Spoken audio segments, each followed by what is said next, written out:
राम राम भावानं, तर काल आपण या गाडीला पूर्ण इंडिकेटरची किट टाकली होती. तर सगळ्यात पहिल्यांदा आपण या गाडीची खोपडी काढून घेऊया. खोपडी काढून घेतल्याच्या नंतर तुम्हाला वायरिंग कशी केलेली आहे ते दाखवतो.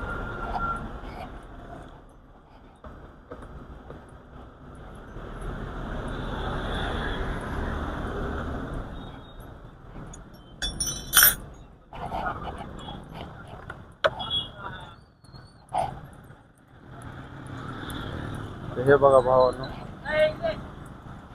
तर भावानं आपण या गाडीला जे बटन टाकलेलं आहे ते इंडिकेटर किटसाठी लागतं ते, आणि ह्या किट आहे. तर ह्या किटचं हे मेन वायर आहे ते त्या बटनमधून घेतलेलं आहे, आणि बटनमधलं एक वायर ते मेन स्विचमध्ये द्यायचं. आणि दुसरं म्हणजे हे पिवळे वायर हे दोन्ही बी इंडिकेटरच्या प्लसमध्ये द्यायचे, आणि हे काळं वायर आहे ते इंडिकेटरच्या अर्थिंगमध्ये द्यायचं आहे.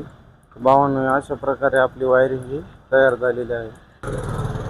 तर नंतर आपण या गाडीचा रिझल्ट बघूया. रिझल्ट हा रात्री दाखवतो तुम्हाला कसा चमकतो. भावानं, व्हिडिओ आवडला असला तर नक्की लाईक अँड शेअर करा. धन्यवाद.